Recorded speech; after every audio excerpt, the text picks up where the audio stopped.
Jadi saya berharap jangan berbangga dulu karena dapat bantuan lantas memasukkan angka atau data yang sembarangan. Bohong, data fiktif. Ya, karena itu mereka berpikirnya mendapatkan bantuan. Karena pada saatnya saya verifikasi lewat Eda Sawiswa, banyak kecamatan yang sudah zero. Zero, tidak ada. Dan kemarin juga alhamdulillah saya sampaikan kepada masyarakat Kabupaten Serang, dengan adanya stunting, dengan adanya Eda Sawisma, 3 kecamatan meraih kejuaraan di tingkat provinsi.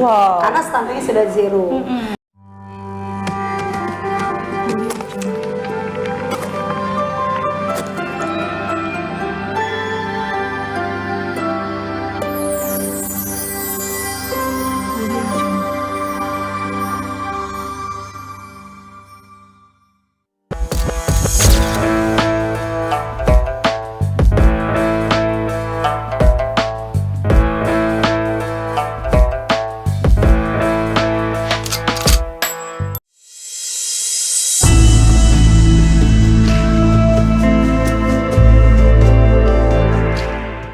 Nah, yang paling sulit nih Bu dilakukan oleh Ibu sebagai penggerak PKK membina masyarakat itu dalam hal apa? Wah, banyak yang paling sulit. Banyak. Contohnya Bu? Kalau yang paling sulit itu bagaimana membuka pola pikir masyarakat supaya kita bersama-sama melaksanakan kegiatan 10 program pokok PKK, karena memang sebetulnya mudah 10 program pokok PKK ini, karena 10 program pokok PKK itu adalah menyangkut tatanan kehidupan sehari-hari yang dilakukan oleh seorang ibu. Iya. Contohnya Bu? Contohnya? Masalah. Nah, yang saya contohkan. Bukan makan saja. Apa? Cara pengasuhan anak, cara mendidik anak, supaya bagaimana anak kalau kita lulusan SD, SMP, bagaimana anaknya supaya lulusannya sarjana. Kan itu butuh pendidikan yang sangat luar biasa. Yang kedua, bagaimana kita bersosialisasi dengan berinteraksi dengan masyarakat sekitarnya, tetangga depan, kiri, belakang. Bagaimana kita menciptakan rasa kegotong royongan kita. Sekarang kan sudah sangat menipis. Oh iya. Rasa peduli, individualistis sekarang ya. Sekarang kan sudah. Nah, itu sebetulnya menjadi sebuah kendala, membuka pola pikir masyarakat supaya kita sama-sama bagaimana cara membangun kita, berinteraksi kita terhadap masyarakat satu dengan yang lain, tetangga. Itu sebetulnya butuh proses yang panjang. Masalah yang paling mendasar aja nih Bu, masalah makanan sehat nih. Kan mereka kan belum pola makan ya. Belum sadar sampai ke mereka ya udah dikasih mie juga udah cukup. Nah, itu kan mungkin tugasnya Ibu penggerak PKK nih, cara menyediakan makanan sehat untuk keluarga. Seperti apa tuh Bu? Di masyarakat yang kita hadapi sekarang, kadang saya lagi kunjungan ke masyarakat tuh. Kalau saya melihat dari sisi menu yang dia tampilkan itu ya, jadi menunya gini, yang penting lo makan. Iya. Itu sebetulnya nggak beres. Kita mengajarkan kepada masyarakat di PKK itu menu yang bergizi, sehat, ya, seimbang, bergizi dan beragam, bergizi dan seimbang. Dimana tidak harus kita menyediakan hanya mie buat makan atau sayur asem. Jadi makan itu yang penting kamu kenyang deh, anak tidak seperti itu. Harus ada lauknya ya. Telur tuh udah. Kalau kita menciptakan menu dalam rumah itu tidak harus mahal, tidak harus daging, tidak harus betul. Menu yang itu kita dapat hasil dari potensi yang ada di desanya. Contohnya Bu, kayak apa nih? Contohnya nih, seperti kita misalkan kalau 4 set 5 sempurna yang dulu harus ada buah. Buah itu harus beli yang buah mangga, pisang santet, pisang Ambon kita ada ayam, potong ayam di situ. Itulah manfaatnya kita telur, ternaklah telur, kalau halaman belakangnya banyak. Ternaknya lele, Ibu susah dong, kita halamannya sedikit, bisa pakai ember. Kan begitu ya? Ibu susah dong, kita halamannya kecil loh, kita nggak mungkin nanam pepaya. Lu bisa lewat pot. Banyak sebetulnya. Jadi nggak ada alasan, tidak ada alasan masyarakat untuk bilang susah Bu. Ibu kita susah air loh. Kamu Pak, Ibu pada saatnya mencuci air, mencuci beras, Ibu tampung dong airnya, tidak dibuang cuma-cuma. Bagus tuh ya. Buat nyiram tanaman. Nah, seperti itu. Seperti banyak langkah-langkah yang diambil masyarakat. Di sini kelemahan kita adalah malasnya masyarakat untuk melakukan itu.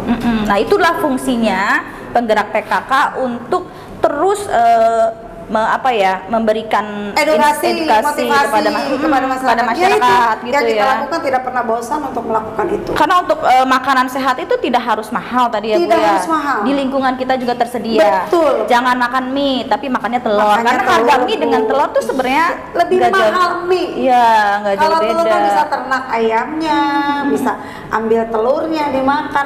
Kalau bosan telur ya kita bisa potong, kan tadi yang disampaikan Ibu Mary, bisa potong ayamnya, kita sajikan. Jadi yang kita temuin itu di masyarakat itu bahwasanya di meja makan itu hanya sebatas sayur asem, goreng ikan, sambal. Saya bilang kalau untuk balita, Ibu punya balita? Punya. Terus makanan balitanya mana Bu? Sama aja, tidak bisa seperti itu.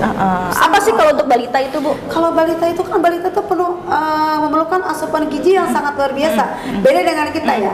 Sedangkan kalau usia di 30 itu asupan gizinya nggak terlalu harus seperti balita. Tapi balita itu kan perlu asupan gizi seperti Tambahannya apa tuh? tambahannya.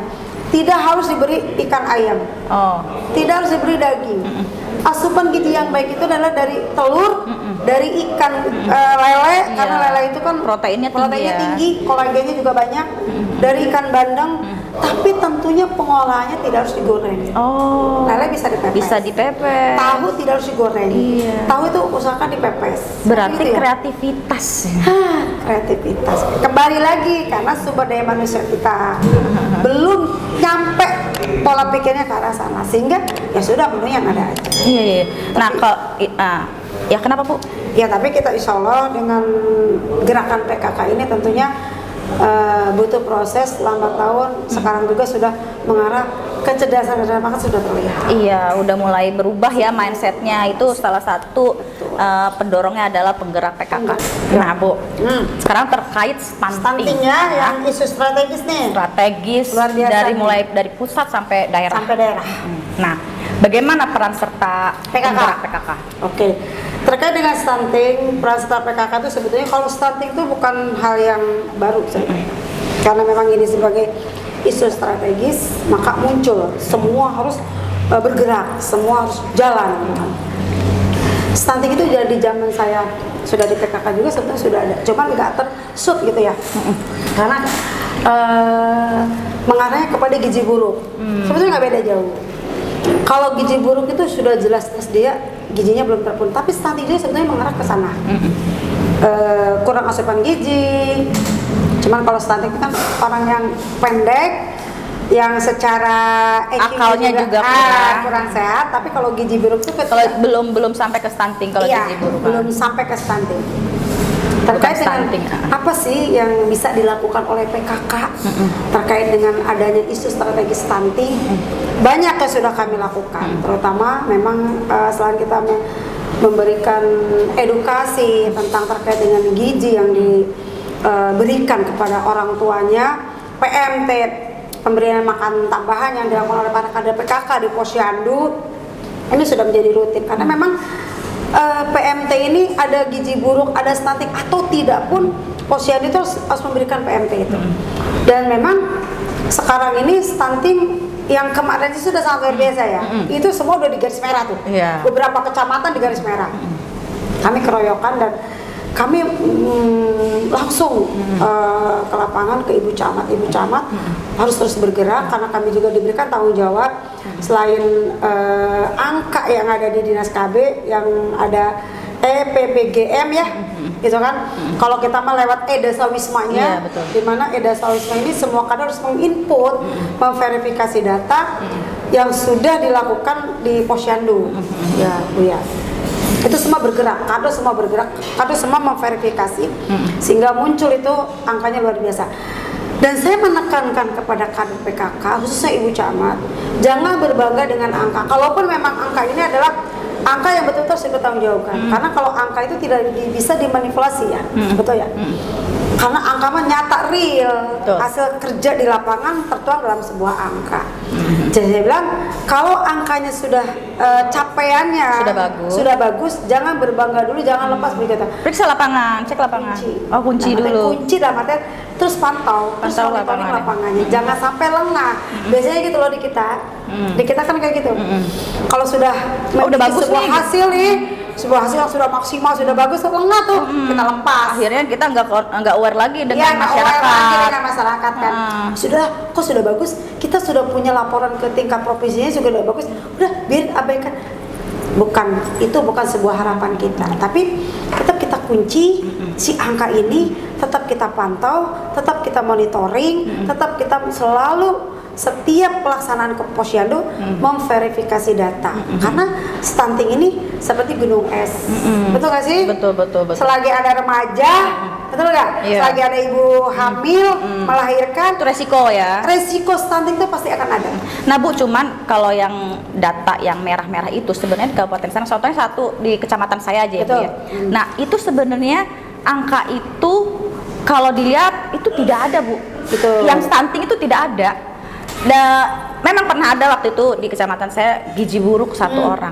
Nah ini sebenarnya ulah masyarakat juga Bu. Betul. Karena dulu pemerintah pusat itu mendata anak-anak stunting akan mendapatkan bantuan. Ya. Nah, masyarakat berlomba-lomba memasukkan orang-orang yang tidak stunting, Iya. anak-anak yang tidak stunting ke dalam data. Ke dalam data. Jadi sebenarnya itu datanya tuh fiktif. Betul. Jadi itu sebenarnya makanya kenapa kemarin mungkin penggerak PKK melakukan verifikasi data ulang ya Bu ya terkait dengan data yang ada. Sebenarnya tidak sebanyak itu angka stunting di Kabupaten Serang, di kecamatan-kecamatan. Nah itulah yang kemarin mungkin digerakkan nama Ibu ya. Iya betul, iya itu yang saya gerakan itu. Jadi saya berharap jangan berbangga dulu karena dapat bantuan lantas memasukkan angka atau data yang sembarangan. Bohong, data fiktif. Ya, Karena itu tadi disampaikan. mereka berpikirnya mendapatkan bantuan. Karena pada saatnya saya verifikasi lewat Eda Sawiswa, banyak kecamatan yang sudah zero. Zero, tidak ada. Dan kemarin juga alhamdulillah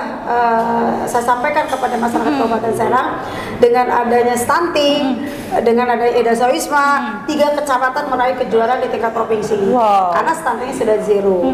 Tapi anehnya begitu kita mengevaluasi di tingkat kedinasan, provinsi, kok nih tinggi banget gitu. Bahkan kita kemarin juga saya sempat dibikin bingung juga posisi Kabupaten Serang di 4 gitu kan. Wah saya bilang kalau kayak gini caranya kalau kita nggak mengunci, dalam artian mengunci itu verifikasi data juga kita Bu. verifikasi data, kita pantau terus stuntingnya di desanya, si kadernya jangan sampai lengah. Insya Allah sih itu nggak akan terjadi. Jadi sekarang udah zero dan sudah udah hijau ya.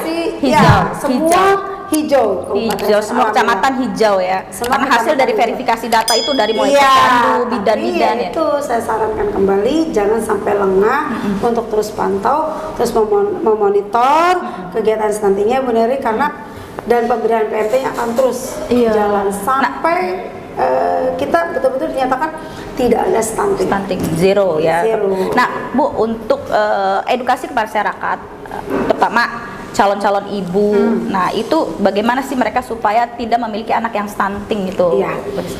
Sebetulnya edukasinya ini bukan hanya kepada ibu hamil, karena 1000 hari kelahiran itu sangat penting.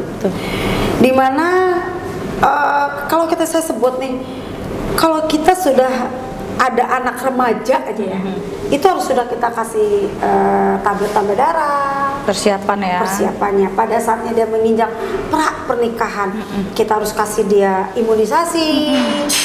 Pada saatnya dia menikah dan hamil, dari 0 bulan juga mereka terus rutin memeriksakan kehamilannya ke Posyandu, imunisasi sampai dia menjelang persalinan.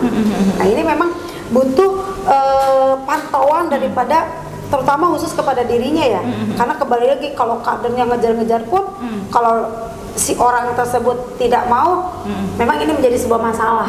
Jadi bukan ke si ibunya, tapi ke suaminya, ke keluarganya, edukasinya, penting lingkungan ya. Saya sampaikan. Kenapa terjadi stunting? Salah satunya karena faktor lingkungan dari rumah itu sendiri, di mana orang ibu hamil ini butuh kasih sayang dari suaminya. Betul, perhatian, butuh kasih sayang. Tidak harus ada permasalahan si ibu hamil ini dibentak-bentak, dimarahin. Karena itu secara mental, secara psikologis juga akan kena terhadap ibu hamil itu sendiri. Pasca melahirkan pun demikian. Karena kalau seorang perempuan itu rentan akan mentalnya ya. Iya. Karena yang disebut baby blues tuh. Baby blues itu memang ada. Memang harus kita perhatikan itu baby blues itu. Karena hormon belum stabil ya kalau untuk Hormon ibu belum stabil. hamil dan melahirkan. Iya, jadi banyak permasalahan-permasalahan yang terjadi stunting. Kadang si ibu ini kalau anaknya sudah melahirkan, anaknya sudah sebulan, 2 bulan, orang-orang kampung tuh jangan salah loh. Jadi sebulan itu karena mereka malas menyusui, kasih tuh pisang. Iya, belum waktunya Dia dia. waktunya dikasih makan, udah dikasih makan. Iya benar.